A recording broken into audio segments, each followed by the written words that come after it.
Hello, welcome to episode 12 of The Mental Dietitian.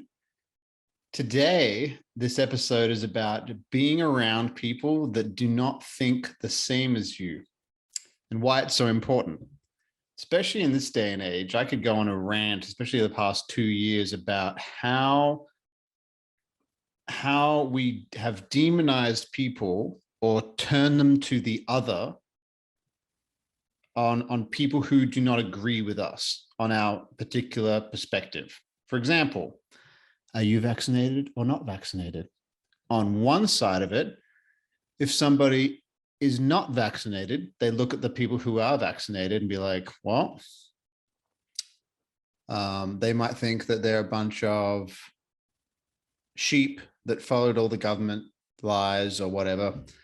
And then they have all this evidence, especially based on all the algorithms that their phones show them, of why it is such an unwise move to get the vaccine. And everybody, all their friends and family, they're like, hey, don't get it. You'll get myocarditis, your heart will stop, and look at all this evidence. On the other side of it, there's people who get vaccinated who look at the people who are not vaccinated and be like, why on earth would you not get it if you care about your friends and family? Because the data that I can see here that I've been shown shows that it drastically reduces the chance of having crazy effects from the virus. The issue is that there's a few different issues. Issue number one is that people are being shown based on their search history what the algorithm wants to show them. So just confirm what you already think and keep showing you things based on what you already look at. And then you get this worldview that is created by not all the information is created by an algorithm through Instagram or Facebook or YouTube or TikTok.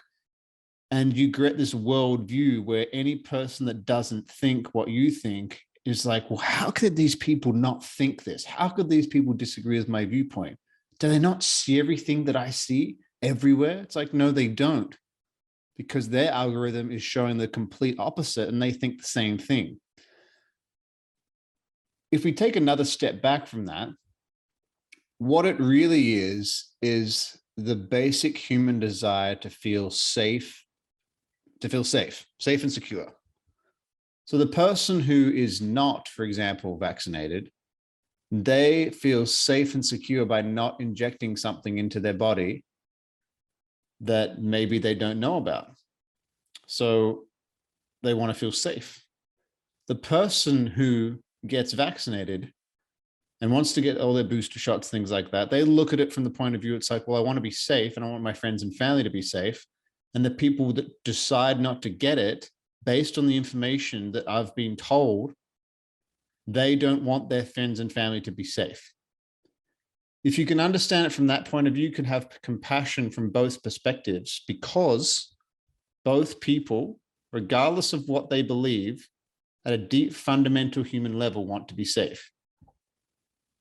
Now, I hang out with people that believe both things. I have friends that are full-blown anti-vaxxers and people that are telling everybody to get vaccinated. I am friends with both of them because I know that their viewpoints on things doesn't define them as a human being. If they saw somebody in a car accident, both of them, that needed some help, they would both go and help that person. The problem that I've seen in the last 2 years is that a lot of people have demonized people that do not believe what they believe. And there's a lot of algorithms that contribute to that, which I already mentioned. It's like, well, how could that person think that? Do they not see what I see? No, they don't. They don't. And the danger of not having opposing viewpoints or people that challenge you on your viewpoints is that you can get caught in this echo chamber where everything that you say around the people that all believe the same things that you believe, you create something called groupthink, where you just all think exactly the same.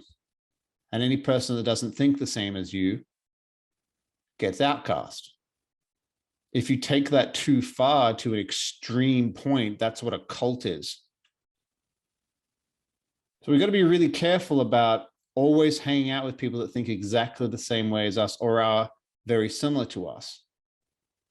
It's very important to have opposing views and people around you that don't agree with what you say. Because here's the thing. If you believe something or think something and it's never been tested by a good conversation or a debate, if you will, or even an argument, as long as you don't get fired up. I mean, if you believe in something, there's usually a lot of emotion attached to it. Then there's a lot of identity attached to it. A lot of people tie what they believe to who they are. So if somebody challenges you on that, it feels like they're challenging you as who you are, which is maybe they are.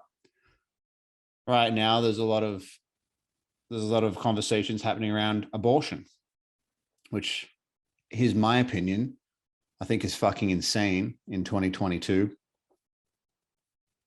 But then there's some people that are drastically very religious people, like Christians or Muslims or whatever faith they happen to be involved with or believe in, that think life starts at conception. Well, if you look at it that way, you're like, yeah, I understand. I personally can see that. But then there's the other side of things where, what if a woman is the victim of rape? Should she keep her baby? Here's my opinion on it. I'm a man. I don't have an opinion because I can't have an opinion because I'm a man and I'll never have a baby and I cannot have a baby and I should just stay the fuck out of it. But you listen to both sides. I mean, listening to both sides, and I can see both perspectives, but I personally believe that it's not up to me. It has nothing to do with me. I think people should have the choice to do what they want medically. That's what I think. That is what I think. I don't think you should force anybody to do anything ever. Full stop, period. I don't think you should force anybody to do anything medically with their body, full stop. That's my opinion. Now, there's people that would disagree with me there. Like, hey, I think you should be forced to do this. I'm like, that's fine. And you listen to their perspective. And if you can understand where they're coming from, they're really coming from a place of they're usually coming from a place of wanting people to be looked after, wanting people to be healthy and safe. If you just look at it from that standpoint, you're like, okay, this person is not a bad person based on what they believe in. If you can just get to the bottom of that and really believe that. But a lot of people are like, well, this person's an absolute demon.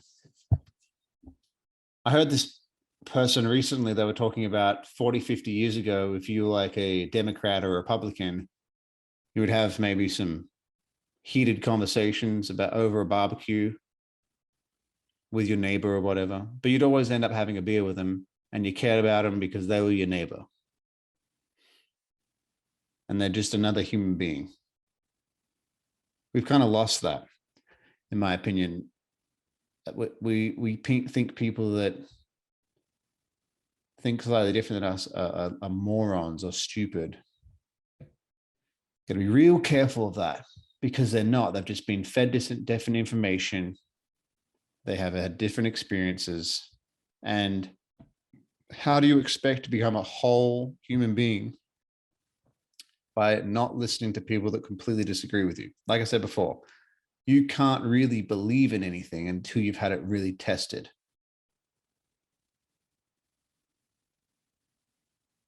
I heard a Christian man say it once, a faith that is not tested is not really a faith. Like, you can't have faith in something until it's been tested.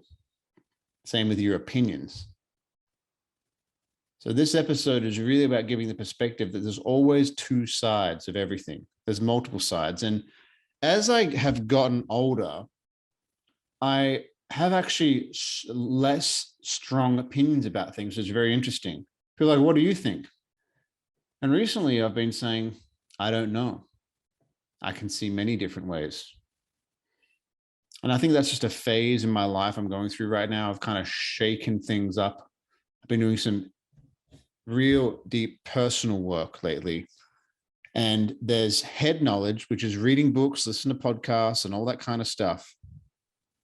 But then there's real self-development, the way that I put it. It's like spiritual self-development, where you go back and you meditate, or you talk about your problems with some kind of therapist, but like, why do I have these deep held beliefs? Because here's the thing, you can read all the books on earth, you can listen to every podcast on earth, in my opinion, but until you really go back and examine the past and why you have these certain behaviors or these certain fears or these certain anxieties, and deal with your trauma and deal with all this kind of stuff, a lot of that head knowledge that you're pumping into your brain, it's not going to be harnessed as well as it could be, because you could say, if it's making money, if you have a lot of scarcity mindset around making money, then you could listen to all the money podcasts in the world, but there'll be these deep emotional things that will hold you back.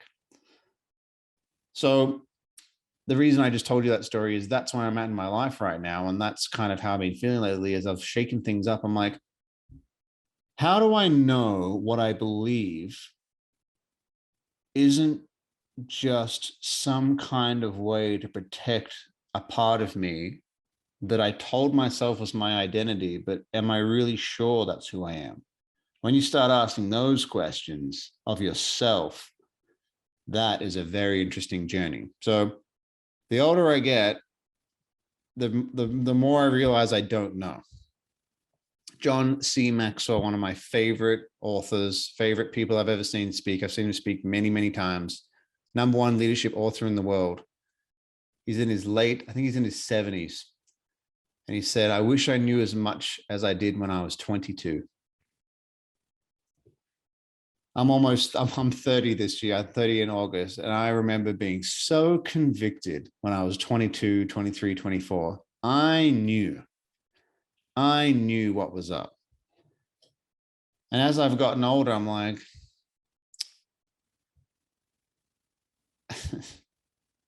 there's a song that I've heard. It's by this guy called Kanan. And it said, a man who knows a thing knows he knows not a damn thing at all. And that's how I feel now. The older I get, the more I'm like, I don't know shit. But I've actually learned more from when I was 22 to 22, 23 to how old I am now. So what's the point of this? How do I wrap this all up? Make sure that you listen to opposing perspectives. If you're on social media and you follow a certain type of person, try to find the complete opposite person. Here's the thing. In my opinion, as soon as I said that, I'm like, what about somebody who's really fit? And then you follow somebody who's an advocate for being fat. Apparently it's wrong to say fat these days. I used to be a personal trainer. I'm pretty biased. If you follow somebody who's really fit, it's like, oh, what if I follow somebody who's really overweight? There's basic science of like, if you're 300-400 pounds at 5'7", you're not healthy. I don't care about your body acceptance. It's good that you love yourself. It's amazing. If you love yourself at that weight, awesome. It's not about loving yourself. It's about, if you truly did love yourself, you would lose the weight, because it's scientifically proven that is unhealthy. It's bad on your joints. It's bad on your cardiovascular system. It's bad on your heart. It's bad on all that kind of stuff. So if you truly love yourself, you would be healthy. And it's okay to love you if you're 400 pounds. You should love you. It's awesome. It's amazing. Some people, when they're at that weight, don't love themselves. But I challenge somebody who thinks that way. If you really loved yourself, would you not want to live an amazing life that you feel healthy? Because I can tell you right now, you're not healthy if you're that kind of way. When I say opposite ways of doing things, I'm more thinking like politically, or the way that people think. For example, you might follow somebody who's very kind of conservative. Try and follow somebody who's more left-wing, so to speak. There's left-wing and right-wing, but somebody who's more democratic, or just the opposite. So you can hear different perspectives. You may not agree with everything that they say, but at least listen to them, because that way you can have an entire open point of view And you'll end up having some really cool conversations with people around you and end up having some really cool friends, regardless of what they believe or who they believe in politically. We can all bond as human beings based on many different things. Be friends with people that don't like the same sports team as you. Be friends with people that do different things, different activities. And that's how you can really expand your life and expand your circle. And in my opinion, it helps you see the world in a really different place with a lot more compassion. Because at the end of the day, every person is trying to live their best life based on the information that they've had. And they're all trying to do their best. And they're all just trying to be happy. And they're all trying to feel safe. So if you can really sit with that, be like, okay, cool. Try not to demonize other people. That's hard. Trust me, I work on it. I do it all the time. I'm like, oh, how could that person think that? I literally feel myself feeling like, okay, just step back a little bit and try and look at it from the other side. That's the end of this podcast for the day. Hopefully something I said added value to you, and hopefully something I said helped you out.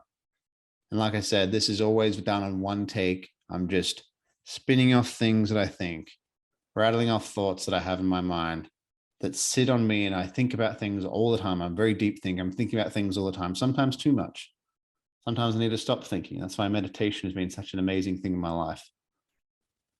But try to think about things on a deeper level and it'll change your life. Love you guys. We'll talk to you soon. Hopefully you have a great day.